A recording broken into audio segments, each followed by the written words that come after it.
handsome. Hey, beautiful. How are you? Good. How are you? New year, new look. New look year, at your new setup. me. I Look know. at your setup.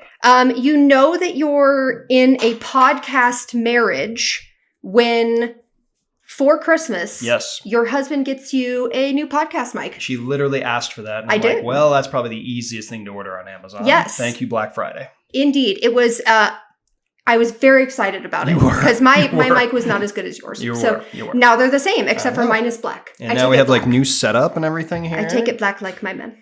Wow. Okay. Well, apparently we have something to talk about then. I guess. Yes. Yeah, I guess we should maybe offline. Dynamite drop in. Maybe there. offline. Yeah, dynamite drop in airplane right there. So yes, new year, new year. season. I Welcome to know. season 2. We made it. Of Argue Me This. We made it. We're very excited. How many seasons do you think we're going to have? Like, I guess it just depends on how long we want to do this and whether or not we get are sponsored. you still recovering from the Stranger Things? Are you withdrawing right now? A little bit, Okay, yeah. I am in withdrawal from Stranger Things. At some point in time, we could have someone on to talk about it. I literally watched maybe a handful of episodes. I watched the last few shows with you and shed a few tears. Yeah. It was misty in here. So yeah, it's spoiler alert. Yeah, don't do any spoilers. Sorry. Don't do any spoilers. Sorry. Anyway. But yes, welcome to season 2. First of all, please follow, like, subscribe, do all the things. Us. Do all the things so that we can continue to do this because we enjoy it and get more friends. That's our goal. Oh yeah, we're doing this to develop friendships. That's what we're doing. Yes, that's what we're doing. We're immediately going to weed people out if they have or have not watched the podcast. That's true. Yes. That's true. So absolutely, I'm judging everyone. Right. Yep. Yes. We listen and we do judge. We do judge. That is in the podcast intro. That is our mantra. So. Okay, well... What's on the docket today? Yeah, so this is another one. Good Lord, yes, let's do our shot. Your chocolate isn't candy and the whistle. And my it's not. Justice for McFleetwood. I'm gaining followers on this. People are going to I wouldn't even say the dark side, it is the light because it's the intellectuals. So anyway. just want to throw that out there. Anywho. So this is another OG debate of ours. Yes. Believe it or not, we have a list of debates that I keep on my phone that are actual debates that Matt and I have. And this is one of them. Some of the debates we do, we get from other people or from on the fly. Or on the fly, but this one has been a thing. Yeah. And we have come to blows on this one a few times. Not real blows. Well, not blows. Okay, yeah. We've argued about it. Okay, so the topic du jour. I'm ready. Don't French it up, though, for me. Don't French it up. I do that every other time, just say essentially. Topic of the day. But I like topic du jour. Okay. It's the soup of the day. Please continue. Who? And this is kind of a nod to an episode we've already done. But who is the main character? Yes. Of Shawshank Redemption. Is that your favorite movie? It is up there for me. It's at least in my top 3. It might be my number 1. It rotates. That's impressive. I find it very hard to come up with a number 1. That one always is there. But it's always there. Always in the discussion. Yes. It's always in the discussion. Okay. So we know this by heart. We love Shawshank. Yes. Every time it's on, and kudos to, I think it's AMC who plays it ad nauseum. TNT. Yeah. And just kudos to them for really just making sure that everyone still really cares. Immersed in it. Because every time it's on, I'll be like, all right, I'll watch Shawshank again. There's never a point in the movie where I won't watch it. Yeah. Exactly. I can come in at any point in that movie and it's beautiful. So the lead character of Shawshank, because you could, first of all... You're going to get me fired up on this already. First of all, we have agreed that it is not both of them. No, this is not a Jack and Rose thing. I still think it's Jack, but this is not a Jack and Rose thing. Yeah, this is not a 1 and 2, 1A, 1B, as you put it. So, do you want to lead off, and I will? I'll just discredit you on everything that you say. No. No, you want me to lead off? No, I just don't want you to discredit me on everything. Well, I mean that's typically what I do. That is what we do. That is the format. Point of a debate. That is the format of our show. So, Allah, would you like to go first? The lead character of Shawshank Redemption, the main character, the main protagonist, is Andy Dufresne. That's incorrect. It is Andy Dufresne. That is incorrect. The movie it's the telling of his story. And who tells said story? Go ahead. Go ahead. Well, if you want to make your point, go ahead. We can back and forth this. So my point is that, okay, I will admit that Andy Dufresne is the center of the story. Can we say that? He is the center of the story, but that does not make him the main character. Red, a la Morgan Freeman, is by far and away the main person who he narrates the entire thing, and he is literally one of the first people and last people that we see.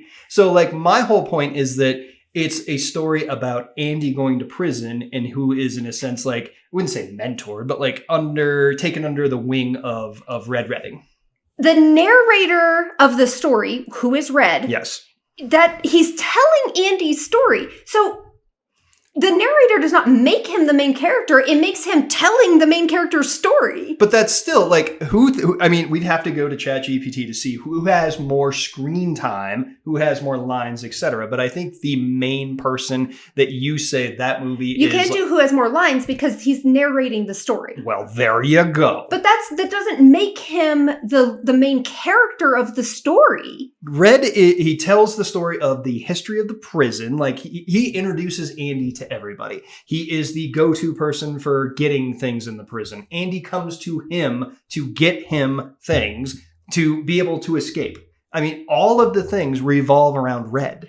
No, they don't. Yes, every they do. Single storyline revolves around Andy. Every single one. Andy touched everyone's life in that prison. Red just happens to be Andy's friend and also along for the ride. But you can't tell me that Andy isn't main to every person in that movie. Think of the most heartfelt moments of that movie. When it's between the two of them. When Andy escapes, he's gone for 40 minutes of the movie. Like, we just don't see him. But even when he's gone, even when Andy is gone, the movie is about how much Red misses Andy and trying to get back to him. I will agree with that. However, so it's still about Andy. But Red has the most memorable scene. Like, the scene that always moves me the most is when Red is, like, contemplating going back to prison. Is he going to buy the gun? You know, and then he promises Andy that he will go, you know, to that Buxton tree that they talked about. And, like, he reads the note. And yes, Andy, you know, over narrates at that point, but like that which would make him the main character. Oh my God. That is the most moving scene for me. Like that note that he leaves him, the money, you know, the instructions. And he's like, if you've gotten out, you come this far, maybe you're willing to come a little farther. Like, but that's Andy talking. His Red's expression and like that silent acting, phenomenal job. Okay. Name a plot in the story, like a subplot of the story that does not have anything to do with Andy. Name a subplot that doesn't have anything to do with Red. The Andy helping the kid pass his exams. Andy helping the warden with everything.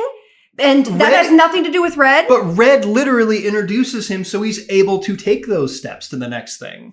So he's a facilitator, but that doesn't make him the main character. Sure it does. Andy spears getting the library, like heads up the library project. He heads up helping people pass exams. He heads up all of the financial advice that he gives to all of the guards and whatnot. And like those are storylines that have nothing to do with Red, other than the fact that Red is telling the story. But Red facilitated that ability. He facilitated one of those. You don't get anywhere in the movie without Red. I really don't think so, because it starts out where Andy kind of keeps to himself for the first 2 years. He's getting used to prison life. In that case, he was... Andy being sexually assaulted had nothing to do with Red. But, like, yes, that is true. But that is a terrible part of the movie, and that's, like, his lowest point. But it is still his story. When does it get better? When Red actually befriends... Okay. Or, I'm sorry, when Andy befriends Red. Let's take a moment and a step back here. I never said that Red wasn't important to the story. Okay. He is the second character. He is the main support character to Andy. I don't think he is. He is literally the main character. That's like his entire role is support to Andy. That's like his entire life. But like you can support someone and still be the main character. He is so lost as soon as Andy leaves. Like he is lost as a human. Again, if you think of the most moving scenes of the movie, also when he's giving the speech, when he's cleaning out like the graveyard, when he's like, I think I just missed my friend. Like those are scenes without Andy that wouldn't have happened if Red wasn't the main character. But they're about Andy. They're still about him. That doesn't matter. Yes, it does. Because you can be a supporting actor and still have an important role, which Andy does. Hold on. We're saying the same thing. We're just saying the exact opposite people. Isn't that the debate? You are saying that Andy is a support character to Red? Yes, that's exactly what I'm saying. Oh my God. No, you take Andy Dufresne out of Shawshank Redemption, there is no movie. You take Red out of Shawshank Redemption, there's a movie. There's still a plot. No, I disagree. It's not as good. Who has the bigger character development? Who has the bigger character arc, as you say? Red realizes that he's in and actually has committed a crime. He's like, everyone says I didn't do it, but he actually did it. And then his speech again, when he's talking to the parole board, fantastic. Great acting. speech. Fantastic Great acting. speech. What are the really good acting, moments of Andy? I'm serious. Now, it's a great movie. I agree that you can't have the movie without Andy or Red, but what are the best Andy moments right there? I am actually like what are the best floor. Andy moments? Okay, first of all, when he is sitting back against the wall, talking to Red about basically telling Red that Red thinks he's going to commit suicide. That whole speech he gives him right before Red is up all night thinking that Andy's going to kill himself. That is a wonderful speech. Where he's like, get busy living or get busy dying. Yeah, he's talking about hope. That is one of the most iconic lines from that movie. Get busy living or get busy dying. I'll agree with that. And that is an Andy quote. But then Red also says it. Okay, after he does. Okay. He just learned it from him. So we got one against literally three so far. I'm actually I am offended. Offended. That's a strong word. Again. On behalf. Every scene both of them are in is genius. Let's just go ahead and say everybody in that movie does a great job. Oh, absolutely. There is not a weak link in that movie. There's a reason why it's voted always in the top 5 of greatest movies ever. There's not a weak link in that movie. No, I'll agree with that. So you trying to say that somehow there's no good acting moments? I'm thinking of the better moments. Maybe I should have rephrased it that. There are more memorable, better moments from Red's perspective than I think from Andy. I don't think so. I do. I mean, I love the moments that you've already said, but I think that first of all, Andy has a great character arc. He does, but he's like, the best line that I think he does in that movie is he's innocent, obviously. Everybody knows that. He's legitimately innocent. He's like, whatever sins I've committed, I paid for him and then some. But he had to come to prison to become a criminal. That difference of where he literally becomes a criminal in prison. They're actually, the more that I think about it, they're almost the antithesis of each other. Yeah. Red had to go to prison to become a good person. Correct. Andy had to go, and not that Andy ever becomes a not good person. Well, everything that Andy does, he launders money. He creates somebody out of thin air. He conjures somebody. But he did all of that for a noble purpose. I agree. For the bigger purpose. So I would say, he's not a bad person. He's not a bad person. He becomes a criminal. He certainly breaks the law. He breaks the law. But he doesn't do any of that to be a bad person. No, but I think he realizes eventually, once he starts self-interest. Yes, that's what I'm saying. Red, I think, has a better character arc because he starts caring about people significantly. Andy is pretty selfish. Can we say that? I mean, he escapes on his own. Granted, he wants Red to come with him after Red gets out. What was he going to do? He doesn't have a bunkie. They're not bunked together. But, I mean, he could have at least told Red what he was thinking if he was that good of a friend to Red to spare him. Because I'm sure Andy knew that he was putting him through, all of this mental anguish because he was possibly committed. Had he told Red what he was doing, Red would have been culpable. Sure. And then would have not been eligible for parole. Had he been aware that Andy was trying to escape and aided him in doing so, I'm not saying aided. I'm just saying. But he would aiding is not snitching. You are aiding someone by not telling the authorities that they're doing something wrong. That's literally one of the terms. Okay, fine. So Andy was actually looking out for Red by not telling him what he was doing because he didn't want him to get in trouble. So I think we're arguing two different things. A, I think we're arguing who has a better character arc, which I still think is Red. And B, I think we're arguing who is the main character. I don't think Red was a bad person when we pick up the story, though. No, I mean... So I think Red had already done a good chunk of his development. No, I would disagree with that because Andy's in there for about 20 years. Red is then halfway through. He's been in 20 years before that. Red was still a criminal. He was running, all these cons. Which he does the entire time. Yeah, but I mean, we don't see it nearly as much. We don't see it because it's not relevant to Andy's story. Well, it is because he gets them the rock and he continues But after that point, it's not relevant. But he gets them continually the posters. Every new poster. Every time we see Red get something for someone, pretty much every time it's for Andy because it's Andy's story. The only time we see that from Red is because it's relevant to Andy's story. Okay, I will admit that it's Andy's story. I will admit that. But that does not make him the main character. Oh my God, did I just win? It does not make him the main character. How are you not hearing what you're saying? Because it's the same thing. Okay, it is about Andy. Andy is the person that comes to prison and then affects other people. That does not mean that Red is not the main character.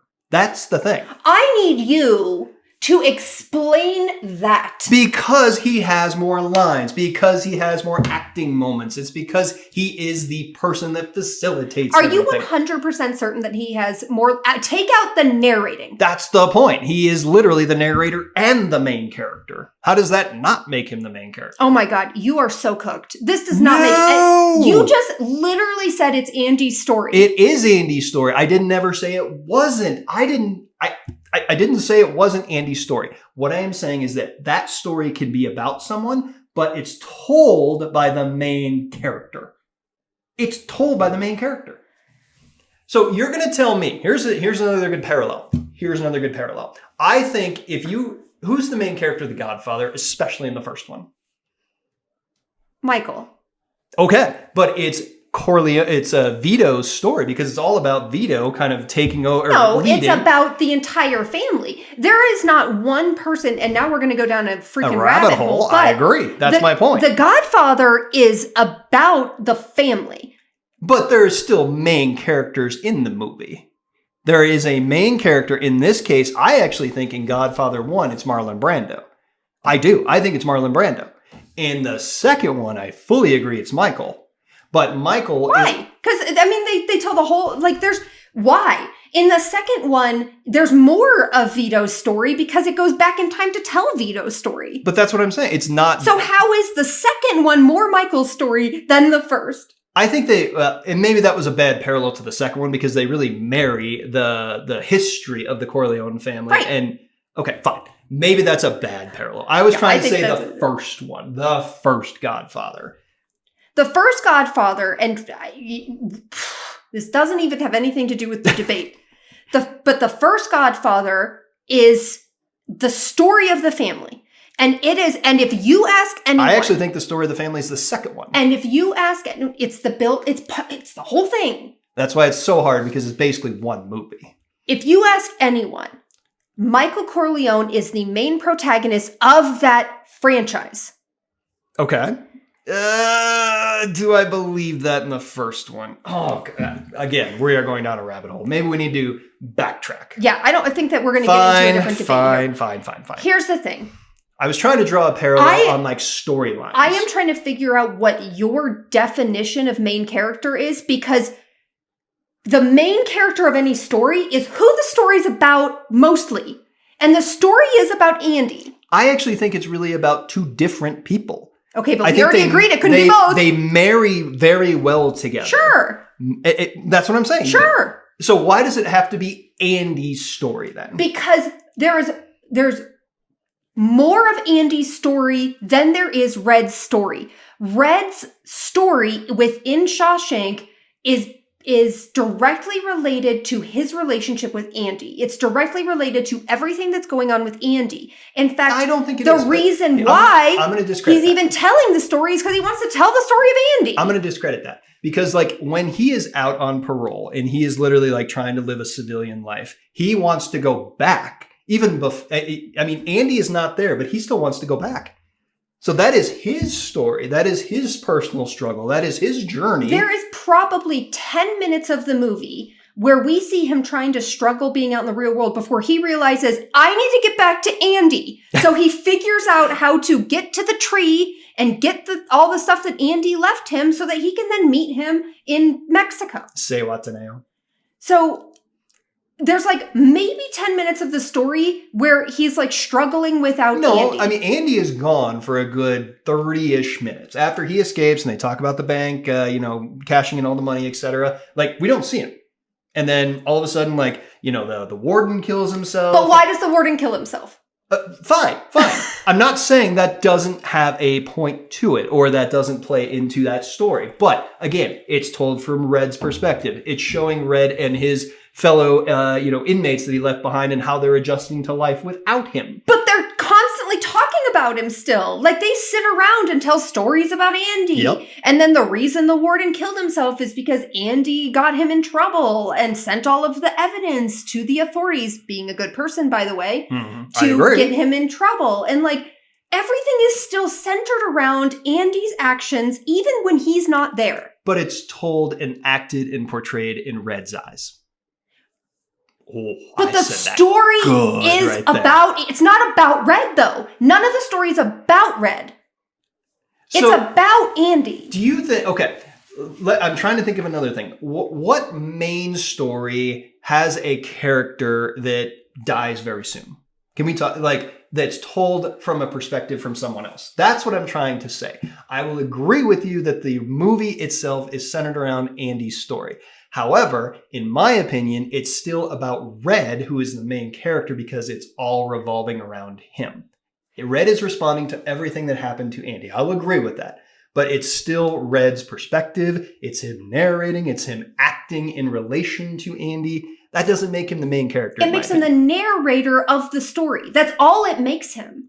It makes him the support to Andy and the narrator of telling his story. That's all that is. That's all that is. Can you have a main character that has less time on screen and less lines than the other character? You know what? This is another debate you and I had, because I said at one point in time that a main character of a movie could not show up 20 minutes in. And you got all butthurt about it. Did we actually have that debate? We haven't on screen. I was going to say, did we have that debate? Not on screen. Well, I mean, do you have to set the stage for that then? No, I think that is a somewhat valid argument. That's an entirely different debate. But at one point in time, we were just, and actually we have talked about the essence of that debate before in a... I guess that's true. At one point in time, we were discussing, I think it was Dazed and Confused. Yep. And anyway, so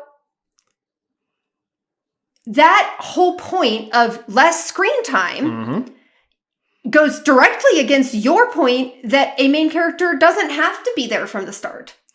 That's fine, because I think Andy is actually ahead of Red in actual screen time, because we see him and, he's spying on his wife who's having the affair. So we are the first person. Andy is one of the first people that we see, and Red shows up a few minutes later. But I mean, it's close enough. It's close enough. I mean, that's kind of splitting hairs. Sure. Really. I think the argument we had was like 20 minutes over under before. It was like a 20-minute thing, yeah. But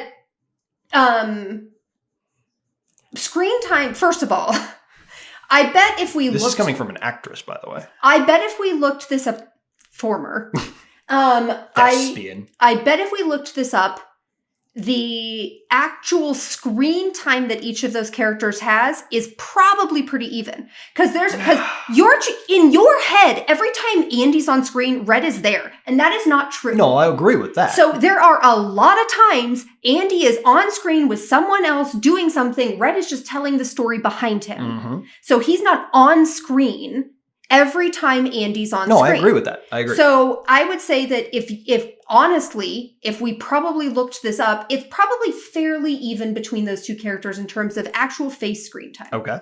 So I think that argument needs to just be put aside, because I don't think it's going to help either one of us. Okay. Lines of the movie, significantly higher for Red. I want to just look up a whole bunch of narrated movies and see if you think that the narrator is the main character. And I can't do that right now because my phone is recording. I wouldn't even think that it, like, yes, I think the narration of Morgan Freeman is important. But if he wasn't the narrator, I would still think the movie is about him. No, you wouldn't. I would too. No, you wouldn't, because your whole point is that it's being told from his perspective. But not only told from his perspective, but acted in his perspective. But if someone else was narrating the movie, if one of the other guys in the prison, one of the other inmates was narrating the story, your whole point of it being told through Red's perspective is gone. Okay, maybe not in that case told from the perspective, but definitely acted in that perspective. But if you take Red's narration out, he has even less to do with the story. I don't think so. I think it's and this is just the crux of the debate. I don't think we're going to agree on this, and that's fine. There's a reason why both characters were up for Academy Awards. Yeah. And one, it was Tim Robbins up for supporting actor, and Morgan Freeman was up for main actor, because I also think that helps that argument. No, because we've had that debate before too. Do you want to look this up? Because I don't know. I honestly don't know. I love how you hand the phone to me. Well, you're better with technology. Aw. Legitimately, I actually think that Red should have been up for Best Actor, since that is the main character, and Andy should have been up for Best Supporting Actor. That is in my opinion. Are you saying it should be the opposite? Because you can't deny Morgan Freeman's acting and storytelling in that was some of the best ever. I have said from the start that I think that they're both geniuses. Okay, good. I think that everybody in that movie, I agree. I don't think there was a weak link in I think that you're really discrediting Tim Robbins' performance. No, I'm not. And I'm actually, again, I'm like offended on his behalf that you're just completely... Justice for Tim Robbins? Yes. Like, Tim Robbins is brilliant. That's his best work. Has he done anything else that even comes close to Shawshank Redemption? I would like to point out that Tim Robbins is listed first on IMDb. Oh, great. That says everything. Is it his best? That's a whole other debate. Is it his best work? I mean, I'm trying to think of Tim Robbins' movies. Obviously, he was Merlin in Top Gun. True. But that is not his best work.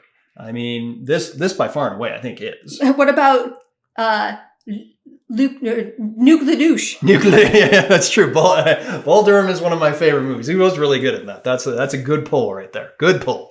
Ebby Nuke LaDouche. Nuke LaDouche. You don't need a hydroponic quad pump. What you need is a curve ball. How are we doing over there, by the way? Do you just want me to... Give me a minute. I'm filling dead air here right now. Give me a minute. Okay. All right. Okay. Morgan Freeman was nominated for Best Actor. Best Actor. Love that, because that proves my point. And actually, Tim Robbins... Oh, there it is. You got me on a hook here. Tim Robbins wasn't even nominated for an Oscar for that Really? I thought they were both up. That being said, he was nominated for other awards as Best Actor in a Leading Role. So they were both at one point in time nominated as a leading role. Now Morgan got the Oscar nod, so I can use that a little bit. But he didn't win it, did it? No, neither of them won. And that's a travesty, by the way. I wonder who won that year. That's the same year. Hold on, I can do this. That's the same year that Forrest Gump and... Was that the one? This is always the quintessential year of like 3 major movies came out, and this one got like pushed down. The other one was Pulp Fiction. I'm pretty sure it came out in the same year. Okay, hold on. Which is, like I said, a murderer's row of movies right there. Now, I'm not a Pulp Fiction guy. I'm not. And then the more I get older, the less You just lost some I'm fans. Not a Pulp Fiction guy. I'm not a Tarantino guy. I'm not like, I don't know. I don't get that movie. I really don't. You lost fans. Explain to me why you like Pulp Fiction. I mean, first, God, time is it? How long have we been doing this? I don't know. Where are we at here? It's just a really well-told story. So I like the story of it. It's 3, isn't it 3 different stories? Right. So that's one of those where like the stories kind of intertwine and merge, and that's a fun dynamic, and I like those types of stories. Okay. So yes, that was the Forrest Gump year. That was so obviously Forrest Gump row. Won. Obviously, Tom Hanks won for and Forrest he Gump. should have. Don't get me wrong. Yeah. No, I think that's. You can't argue. No. The more I get older, the less I find Forrest Gump a very good movie. Now, he did a fantastic job. I've told you this before. So many hot takes in this one. I've told you this. The older I get, the less I like Forrest Gump. People really hate Jenny. I've said what I said. Exactly. She makes that movie unlikable. She is a terrible character. She has gone through so much trauma. We've already discussed this. Okay. You're just throwing Jenny's trauma out the window. I am saying she was not good to Forrest. No, but she was severely effed in the head. I'm not discrediting that. I'm saying she needed lots of therapy that she didn't get. That is also true. Anywho. Okay. Let's wrap this one up. We had some tangents today. A little bit. We had some tangents. Yeah, we haven't recorded in a while. I won all of those. Apparently it's been building up. I know. Tension. Lots of tension. All right, so Red is the main character. Yeah. That's all so Matt says Red. To know. I say Andy. Please vote accordingly. Vote worth your heart. The Academy, just throwing this out there, agrees with me, by the way. As if the Academy's never been wrong. I'd like to thank the Academy. As if Crash won Best Picture. We'll just say that. Anyway, so we'll leave it there. And I have a good debate coming up. Please go to our socials to vote. Biggest Oscar foobars. Ooh, that'd be fun. That would be fun. Saving Private Ryan, done. Not getting Best Picture. Okay, so I guess we don't need to debate. I guess that's true. All right, well, guess we're done with that one. Spoiler alert. Nailed it. No. All right, love you. I love you too. Love you. You look great. So do you. Happy 2026, everyone. That's January. Let's enjoy. It's the longest month of the year. Yes, let's enjoy January as best we can. And please like and subscribe. Please follow. Please tell your friends. Do all the things. Please comment. If you want to pay us, sponsor us. Please, comment if you think we're stupid. We get so many people who are like stupid. We get so many comments where like, you guys are. This is stupid. Do they say you first? Because I don't think I'm stupid. You think I'm stupid? Oh, there it is. Okay. There it is. All right. No, it's funny. Gonna stop. I've had more than one comment where people are like, "This is stupid and pointless," and I'm like, "That's the whole point." Thank you for proving that we are doing our job. You were so close to getting it. So close. All right. Love you all. Hugs and love. До свидания. And we'll see you next week. All right. Later.